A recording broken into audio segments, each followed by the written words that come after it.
One of the more surprising positive outcomes of COVID-19 is that more people are practicing yoga, exercising, working out at home than ever before. It's phenomenal. In fact, it's really difficult to find a kettlebell or a stationary bike, and yoga classes online are booming. We have hundreds of people every single day joining us online. It's really inspiring and exciting to see. Why? Well, here's my theory. Here's what I know to be true for me, and maybe it's true for you too. When things are falling apart, when your personal life is stressed, when your work is stressed or non-existent, when there's lots of things out of your control, when you know you can control a 45-minute, a 1 hour, an hour and a half workout, exercise, yoga class, whatever it is, it gives you something to lean into. It gives you a source of strength. For me, this has always been what yoga provided me throughout different moves in different times, in different countries, in different stages of life. It's always provided this foundation that I knew I could come back to and lean into. And it has absolutely been a rock for me during what has been a really challenging period of life, this COVID-19 period. The reality is that movement of any type is just so good for you, whether it's modulating stress, whether it's cardiovascular health, but maybe even most importantly is what it does to your brain, how it makes you feel, your mood, and your neurotransmitters. Unfortunately, a lot of people get stuck in these fitness ruts, this idea that fitness has to be cardiovascular, or it has to be resistance training, or you need a personal trainer, or you need a special kind of bike, or whatever it is. The reality is you just need to move. And the true joy of movement is what we'll be chatting about on today's show. If you're new here, it's the Lucas Rockwood Show. I'm your host. I'm a yoga teacher, I'm a trainer, a serial entrepreneur, and a father. But first and foremost, I'm a student. I like to learn things. So I go out into the world and find people who are researching or writing books or sitting in a cave meditating or doing experiments with their breath. And I try to bring their best research to you here on the show. So hopefully we can all live more fulfilled lives. Let's see if it works. If you like the show, the best way to support me is just to scroll down and leave a rating and review in whatever app you're listening to. And when you leave your review, it's really helpful if you refer people to a show that you found valuable. We have over 400 episodes, so it's easy for people to get lost. If you would like to ask a question on the show, you can direct message me on Instagram. It's at Lucas Rockwood. And finally, if you'd like to join our private Telegram group, it's totally free, and it's a place where I share stretches and breathing exercises and connect with our community. There's a few thousand people in there. Go to yogabody.com/students. Thanks for listening. Enjoy.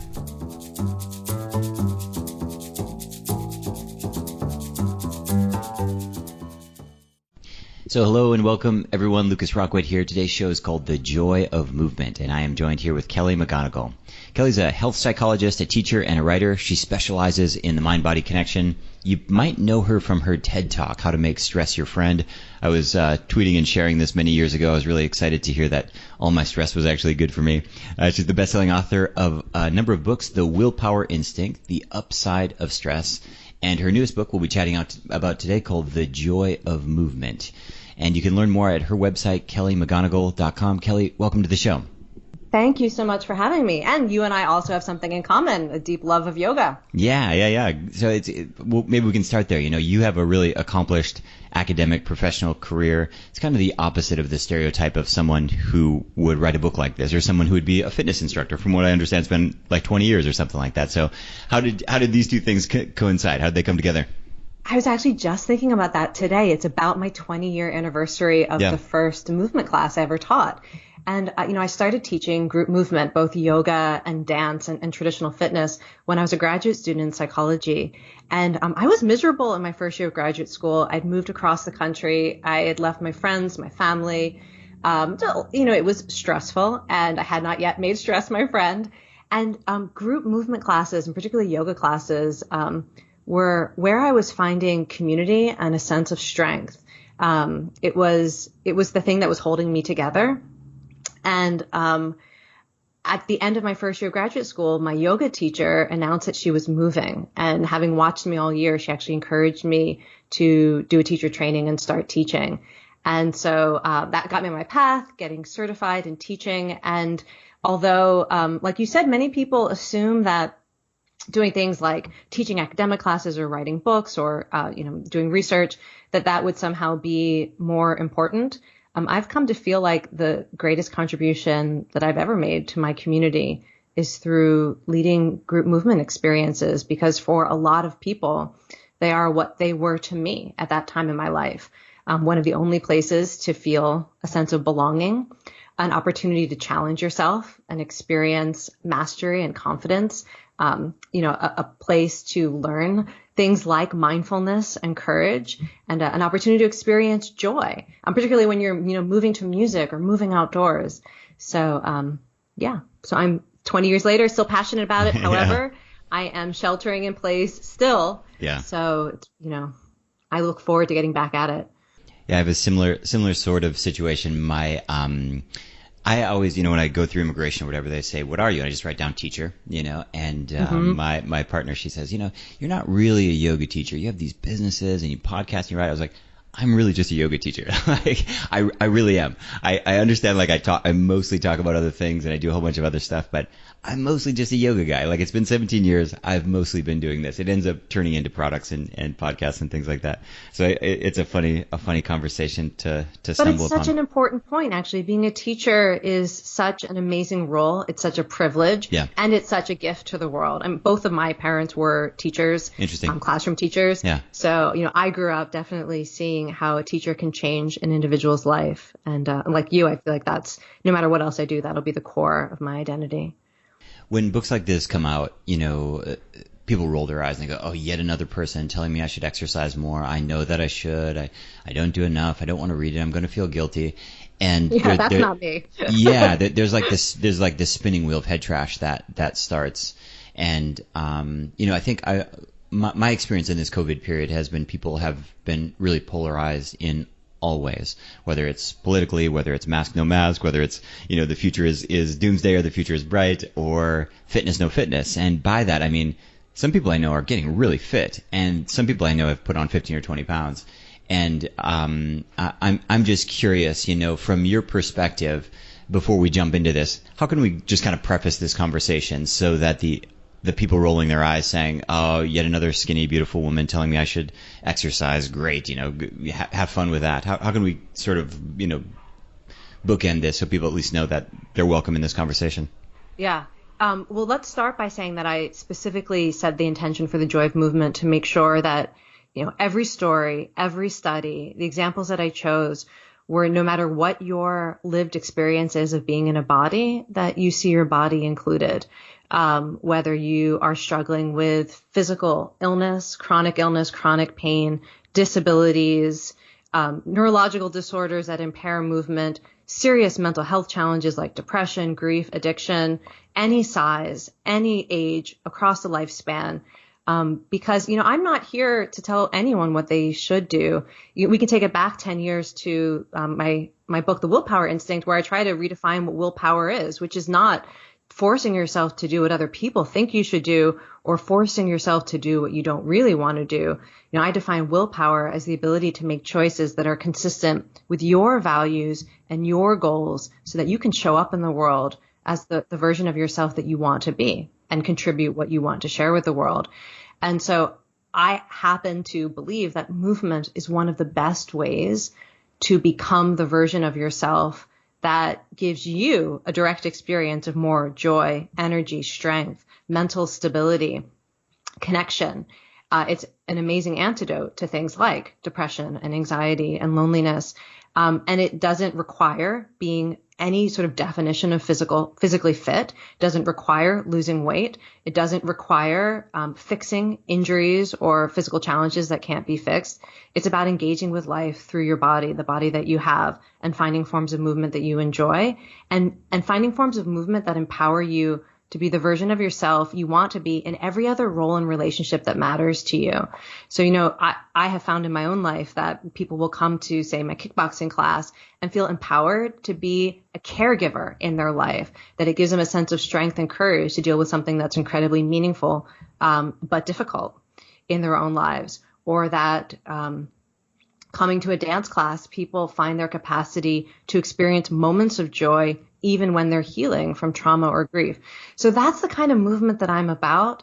I'm not here to see how many calories we can burn together or what we can make your body look like. I want you to experience life in a way that's sort of closer to what it is you're seeking.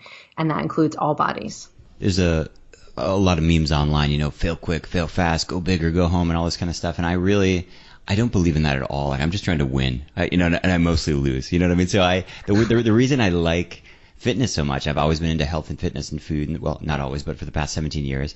And the reason I've been so excited about it is because it's such an easy win. So this COVID lockdown happened, and I'm kind of in the belly of the beast. I'm here in Barcelona, and so we got locked down pretty hard. And then I actually ended up quarantined in a home in Germany. Couldn't leave the house for 2 weeks. And so, really makes you rethink your priorities. My studios are closed. I had to fire half my staff and all this kind of stuff. And you have to really rethink. And, it's basically health, wealth, relationships. Those are all the things that you think about. And relationships are tough, and wealth is tough. And, something happens like COVID or whatever. I don't know a quick fix. But I know for sure if I turn up some loud music and I go back to something that works for me. So it's interesting, during COVID time, I just went back to my good old standby Ashtanga primary series.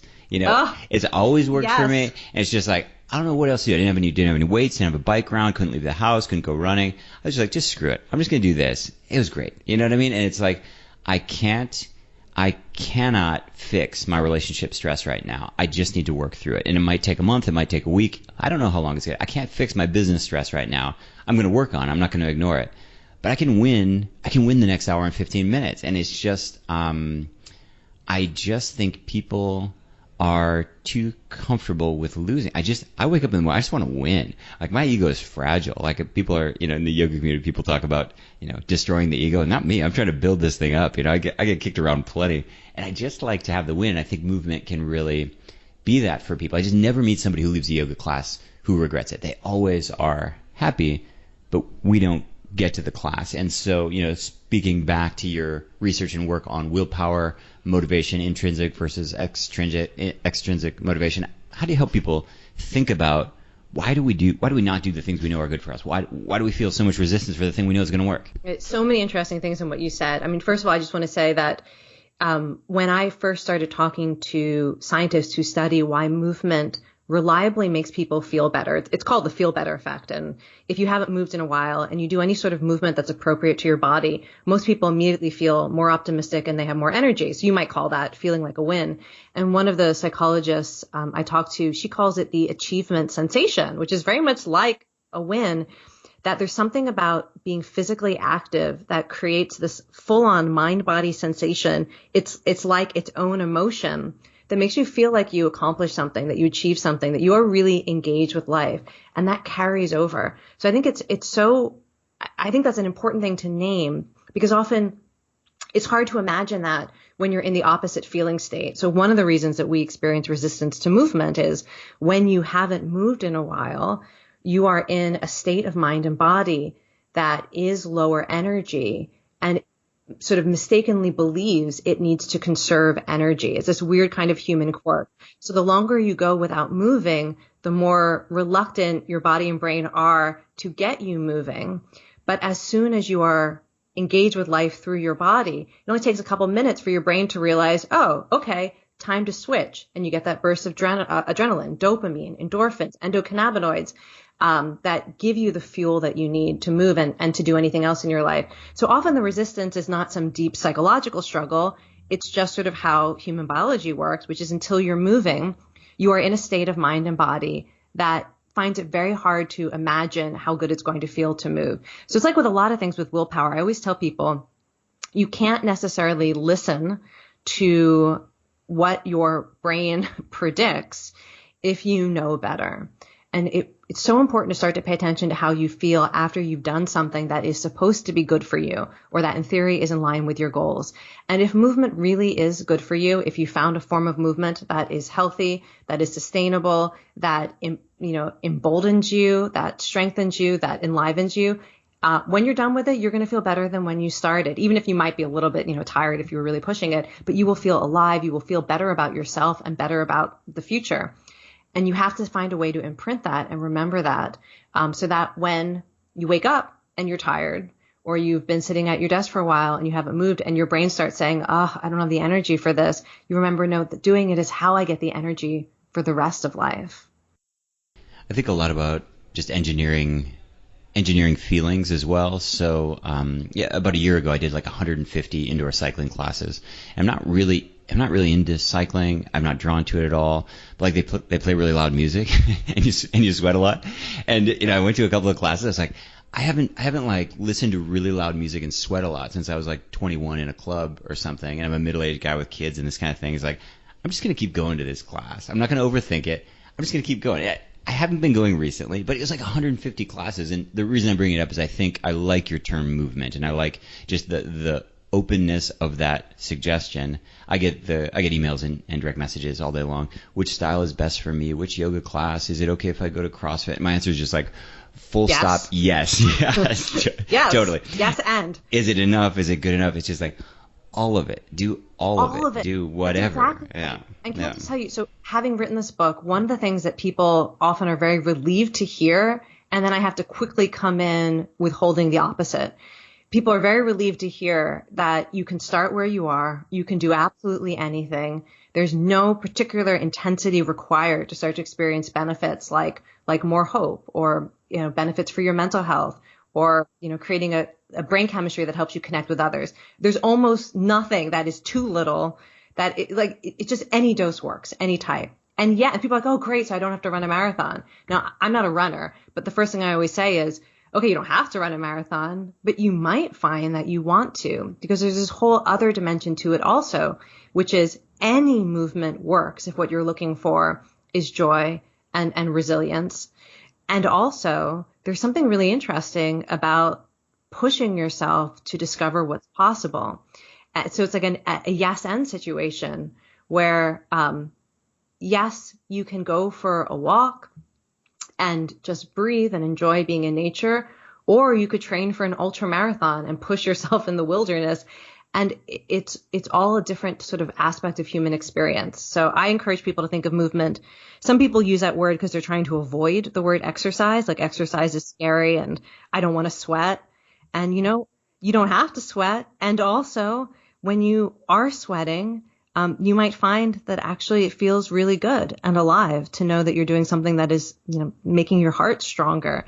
And that's part of what we can embrace. I want to chat a little bit about, group exercise, group movement, group classes versus practicing at home. Obviously with lockdown, we've just had a boom. I had a class the other day with 1,000 people in it. It's just, I've never had an online class with 1,000 people in it. A big class for me is normally like 30, 40. And so that's really cool. At the same time, and I've always had a home practice myself, for 10 plus years, but I've really started to look at research around socialization and just the importance of a peer group and a community and these kinds of things. And I've just been trying to encourage myself to rethink this. I'm an introvert. I like to be alone. I love just hours of empty house, which I never get, and myself all by myself, and these kinds of things. At the same time, the research is pretty clear. If you're looking for positive change in your life, like we tend to be social beings. And so I'm curious, how are you thinking about this? How are you thinking about this pre-COVID? And how are you thinking about this now, especially when people are struggling to find motivation, when they're not following through on what they'd like to do? Do you encourage people to get out to a class, to stay home? Does it matter? I mean, it definitely depends where you are. Where I am, there are no classes. Yeah. And I'm from New York City recently. So we're all trying to make do. I was having an email with one of my dance class students. I previously taught dance classes for women, mostly 60s, 70s, 80s. Many of them live alone. Many of them have not actually seen another human being in person in months. And I was saying, I think maybe I should just come to your driveway so we can dance together. There is something about moving with other people that is a different kind of connection. You don't have to be an extrovert to enjoy it. Not only am I an introvert, but one of the reasons I came to group fitness is because of social anxiety. And it was one of the few places where I felt like I could connect with ease. There's something about moving with other people that creates the brain chemistry of connection. It's the endorphins, it's the endocannabinoids that help you bond, that help you trust others, that make social connection more pleasurable. So there's a reason people love to move in groups. And it also, like you said, when something is connected to the pleasures of cooperation, of belonging, of being able to help other people, of being able to celebrate with other people, it's so much more rewarding than even whatever the intrinsic reward of that activity is. So during this time, I've been trying to think about ways to stay connected. I know that virtual is a form of connection that can produce some of the same benefits. As a psychologist who studied human connection, I also believe that you kind of like need to be able to smell other people in a room with you. There is body language and mimicry and something about being physically present with other people that is built into our biology. And so I long for it in this time.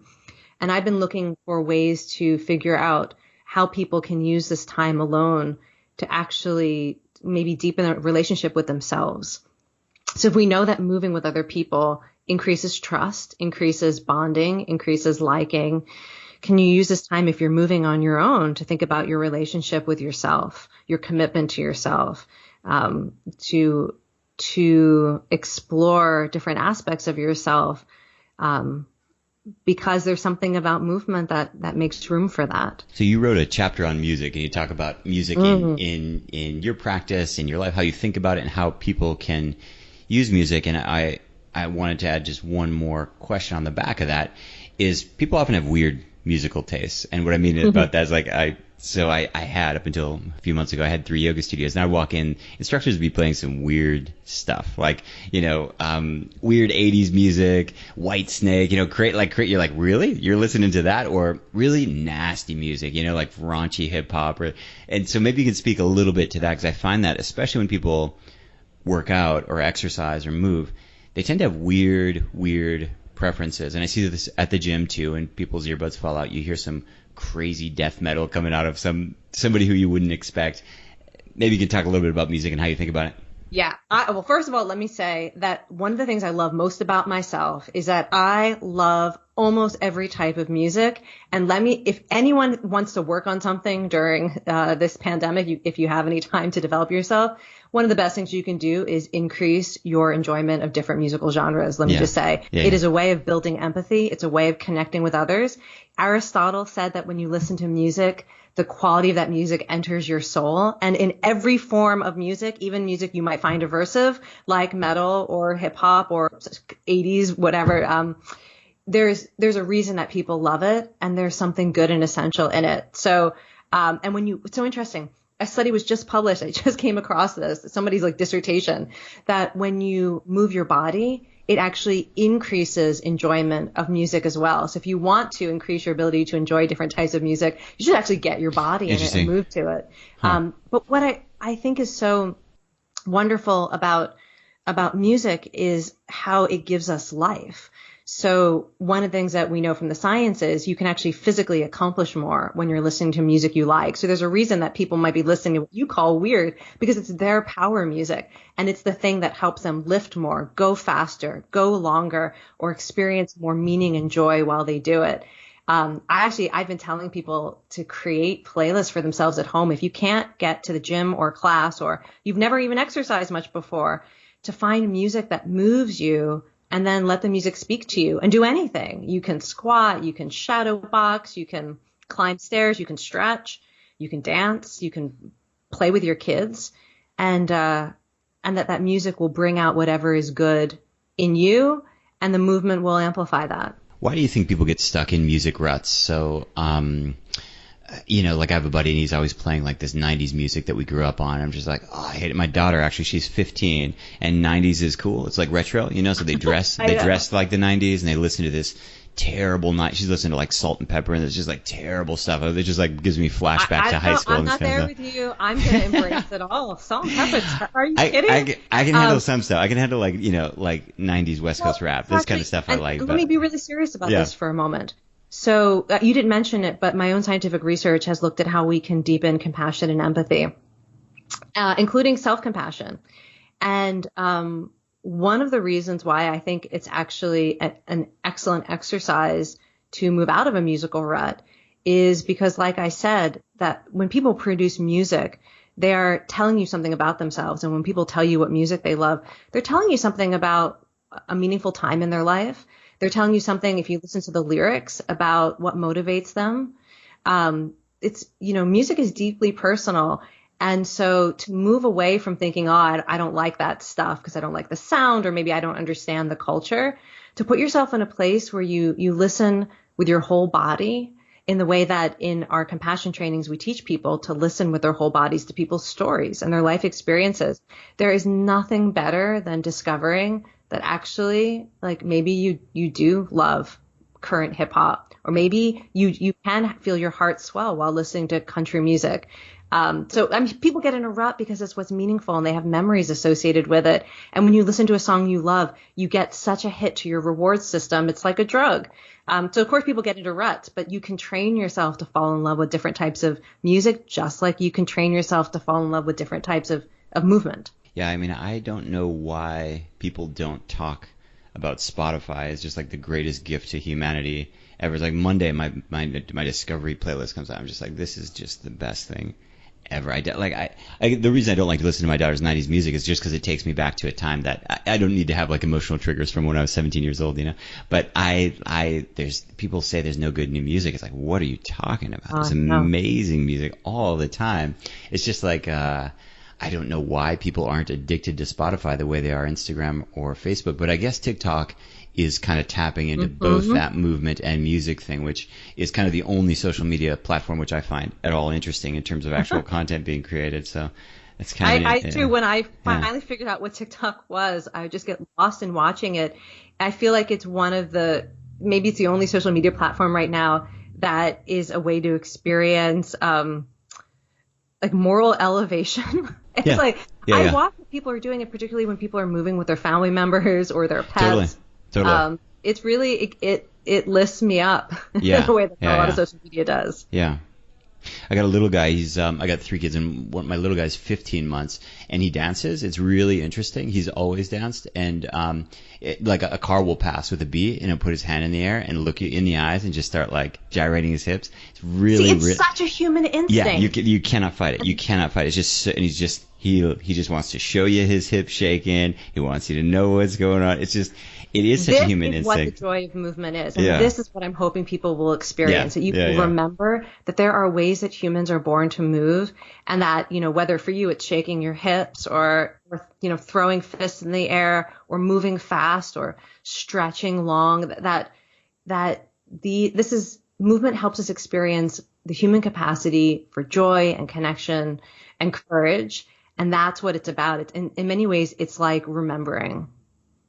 So I'm with you in that I when people ask me about calories and these kinds of things, I always just dismiss the question. I feel like it's the wrong focus. You know, I feel like it's, you know, if you're on a car trip and you ask how many stoplights there are, it's like relevant but not interesting, you know. And so but I do want to ask you about losing your breath, losing control. If we're talking about dance, maybe it's ecstatic dance. If we're talking about fitness, maybe it's pushing yourself to the point where you lose your breath and gasp. I didn't do that for years, and recently, especially with COVID, I've been getting on a treadmill and pushing myself to the point where, like, I can't breathe. And I don't mean in any kind of dangerous way, like not physical injury or anything like that. I know but exactly what you mean. Just really just like, and it's like, that's interesting. That's a feeling. That's like hunger or lust or tired. It's like a human condition. I was like, I want to feel that sometimes. Mm-hmm. It is the way I describe it. So I too, during COVID, have found myself doing much more high intensity interval training and martial arts, and pushing myself to that place of breathlessness. And the way that I describe it, when I first started doing HIIT, I mean, it's not in my instinct. And so when I first started doing those workouts, maybe, I don't know, 5 years ago, I was so bad at it. I felt like I couldn't keep up. And then there was one point where I'd be like lying on the floor. It felt like life was delivering CPR to me. I was like, and I noticed I had this thought. I could feel my heart pounding in my rib cage. And I had this thought, isn't this interesting? I've only ever felt my heart pound this hard from fear. Moments when I felt absolutely paralyzed. And in this moment, I realized, like, this is also what courage feels like. And it was part of what draws me to that form of movement, even though the whole time I'm doing it, I'm hoping it's going to be over soon, is that it is a way to literally feel your heart getting stronger. It is a way to sense the embodiment of courage. And so it's interesting to me that you would be drawn to that in this time too, because I feel like at different times in our lives, we need different forms of movement. And sometimes in my life, I've needed the slow meditative counting of the breath of Ashtanga Vinyasa. And sometimes, like right now, what I really need is the going breathless and HIIT that makes me feel like you taste your own will to survive. And that feels very relevant at this moment. Yeah, the concept that I love too is like, I did this on purpose. I'm in control. This is good. As opposed to, I'm scared. My heart is racing. I'm in a fear-based place. When you do it in a controlled environment, it's interesting. I did this on purpose. It's good. I'm in control. It's the same thing. It kind of spins back to your reframing of stress. It's a physical manifestation of stress, and you're framing it in a way that's really, really positive and growth oriented, as opposed to tearing you down. Yeah, and we know that carries over. We know that what you experience in movement, when you take yourself to a place that is stressful, that it increases the chance that when you are stressed out by other things in life, you will have a challenge response, that you will feel capable of meeting the moment. It's one of the reasons why I love exercise. Kelly, great conversation. And I know a lot of our listeners will want to pick up your book. Where's the best place for them to go, and where can they connect with you on social? Hey, if you're allowed out of your house, find an indie bookstore. Otherwise, it's at all my books are at every seller online. We're living through the most uncertain times in my lifetime, probably in your lifetime too. And what this means is that your average person is experiencing levels of stress that are unprecedented. Most of us don't have the best tools in our toolkit to deal with stress. We have red wine and Netflix and Haagen-Dazs, maybe a yoga class we love, maybe a cycling class or a CrossFit WOD or something like that, but all of us right now need more tools. Yoga breathing is a very, very powerful stress mitigation tool that very few people are using. The good news is that yoga breathing is very accessible, it's very predictable, and it can be really used by anybody at any age, at any stage of practice all around the world. Many of you have seen my TED Talk, Change Your Breath, Change Your Life, has 1.4 million views or something like that. So the interest in yoga breathing has never been bigger. And that's why right now I'm certifying yoga breath coaches. And what our breath coaches do is they work one-on-one primarily with students to help them manage stress, to balance their energy, to sleep better, and to improve their quality of their life. Now, our coaches work one-on-one. Some of them also do group sessions in yoga studios or virtually via Zoom, and some of them go into corporate situations as well to do wellness talks. It's a high demand profession. It's very simple to get started. The course itself is live and interactive. It's 12 days long. I walk you step by step through the anatomy and physiology of breathing. I'll walk you through the business and the marketing. I'll integrate 6 core practices that you'll use in your coaching sessions. We'll give you all the session plans, emails, follow-up sessions, and everything that you need to go from zero to your first paying client. It's an exciting program. I couldn't be more excited to share this with you and my community. If you'd like to learn more, please go to breathcoachtraining.com. This week's nutritional tip is in response to a question from listener Tracy. Tracy says, Lucas, I know I'm late to the game, but I just started eating quinoa and I loved it. I have replaced almost all of the rice in my diet with quinoa.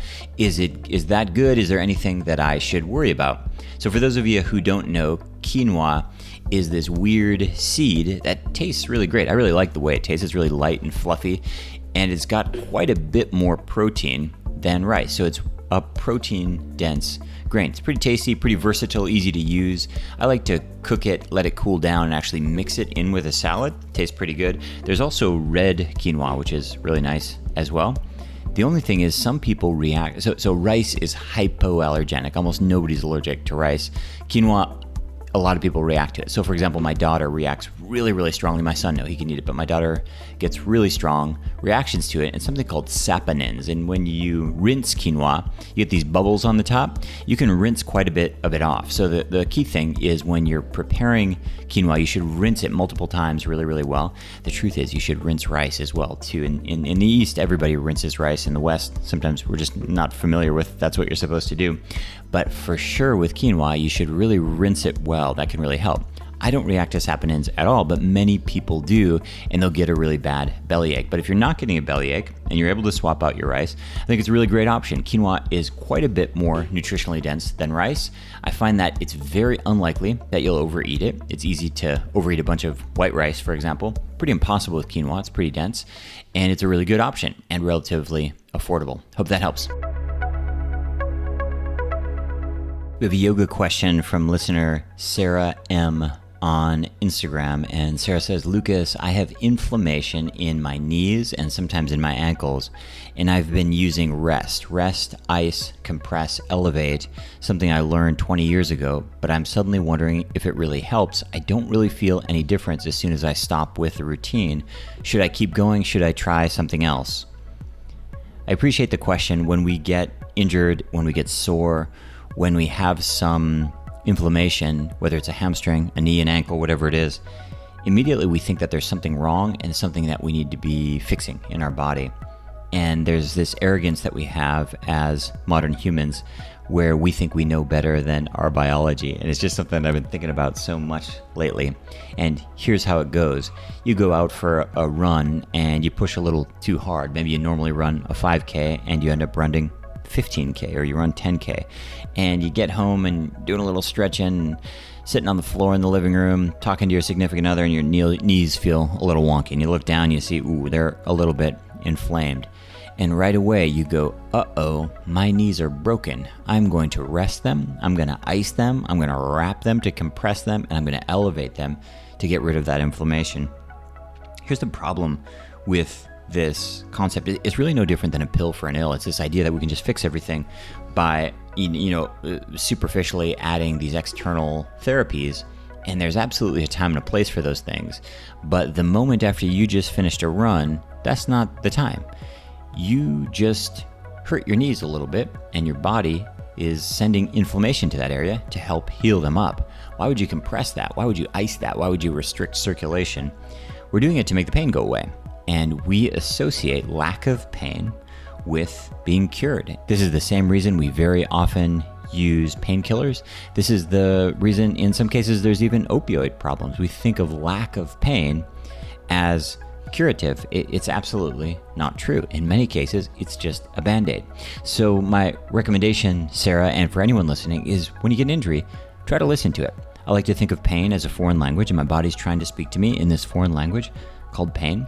And listen to what it's saying. It's probably saying, hey, Sarah, don't run so far. Hey, Sarah, take a break tomorrow. Hey, Sarah, try some gentle stretching. It's probably not saying, hey, Sarah, take 600 milligrams of ibuprofen, wrap your knee in a really tight compression sock and ice it. I don't think it's saying that. Now, does that mean that there's never a time for rest and ice and compression and heat and physical therapy? There is a time and a place for that. The time and the place for that is not immediately after the run. The time and the place for that is not the day after you get an injury. It's really important to let your body do its thing. In many cases, your body will heal itself, and especially if you use that pain as a signal to listen, very often your body's telling you how to adjust and adapt and modify your movement patterns so it can heal up even more quickly. Hope that's helpful. If you two have questions, you can DM me on Instagram. It's at Lucas Rockwood. Thanks for listening to The Lucas Rockwood Show. If you enjoy the podcast, I have two asks of you. Number one, share the show on social media with your friends and tag me. My handle is at Lucas Rockwood. Number two is please leave a rating and review in whatever app you're listening on. And last but not least, before you go, if you'd like to be on my mailing list, every week I send out information about the podcast, behind the scenes stuff, announcements of online classes and special events. I email about once a week. You can do that at yogabody.com/sign me up. And right now we have a free breathing worksheet on that page as well. It's yogabody.com/sign me up. Thanks so much for listening, and we'll see you next week.